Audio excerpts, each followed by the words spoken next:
Mirë se erdhe në botën ku askush nuk është i pafajshëm. Sekrete shqiptare, vendi ku rrëfimet më të thella, më të ndaluara dhe më të pathëna të shqiptarëve marrin zë. Na bëni subscribe për histori të ndryshme.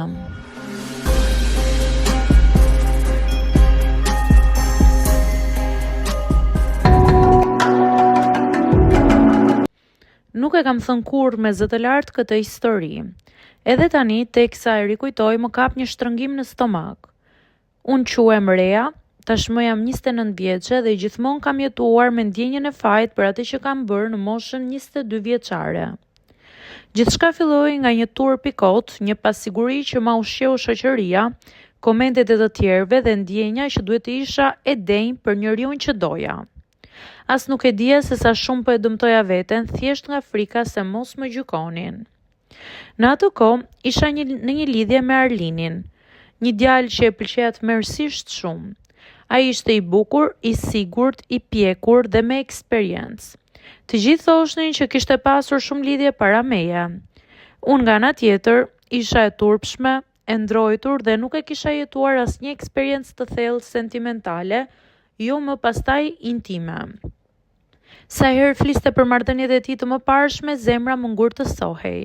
Ndihesha sikur isha shumë prapa, sikur isha një lojtare fillestare që po hynte në një fushë kundër profesionistëve. Një ditë më zuri në gojë fjalinë që më përndjek faktikisht edhe sot e kësaj dite. Më tha, e rëndësishme është të jemi të sinqertë. Nuk më pëlqen kur dikush sillet si i pafajshëm, por në fakt nuk është. Nuk tha asgjë drejt për mua, por unë e mora personalisht.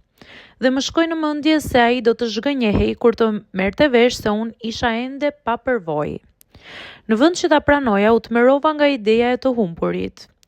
Gjithë miqtë e mi flisnin lirshëm për eksperiencat e tyre, sikur ishte diçka që duhet ta kishe provuar me patjetër. Ndërsa unë heshtja dhe qeshja kot.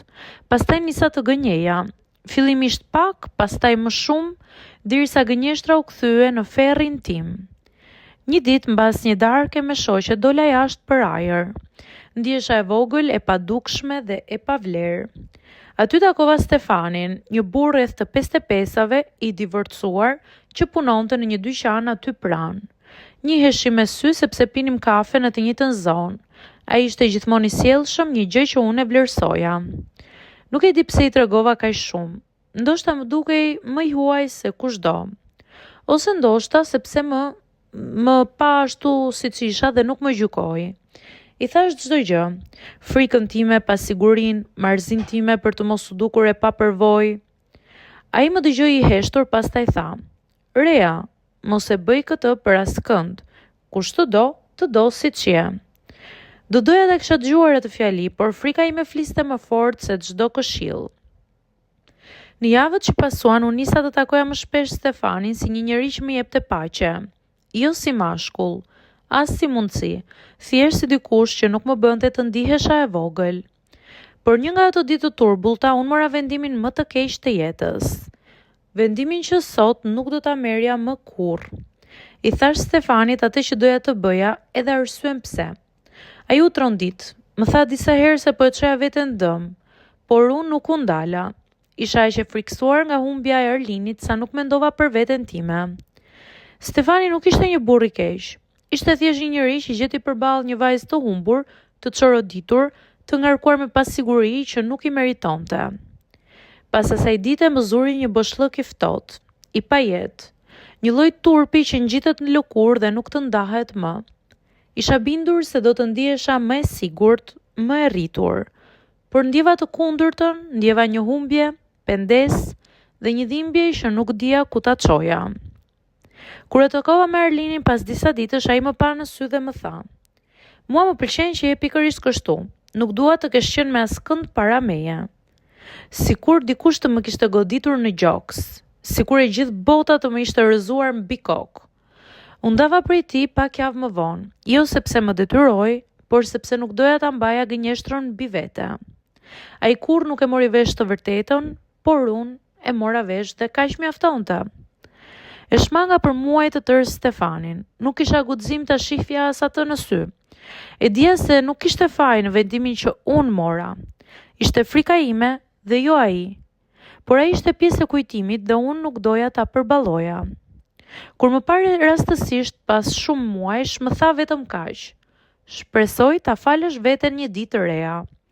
Atë ditë qava shumë, jo për atë që ndodhi, por për vajzën që isha në atë kohë. Vajzë e humbur, e ndikuar nga të tjerët dhe e pafuqishme.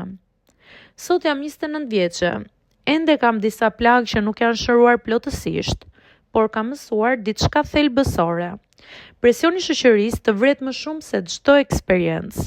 Frika të bën të marrësh vendime kundër vetes.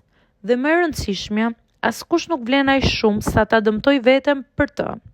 Nuk kam folur kurrë me askënd për këtë histori, por tani që po e shkruaj kam ndjesinë se po lë pas një pjesë të së kaluarës që më ka mbajtur peng për vite. Nuk jam më ajo reja e pasigurt. Jam dikush që më në fund ka kuptuar se vlera ime nuk matet me asnjë lloj përvoje. Dhe se dashuria e vërtet nuk kërkon prova, kërkon vetëm sinqeritet me të tjerët, por sidomos me veten tënde.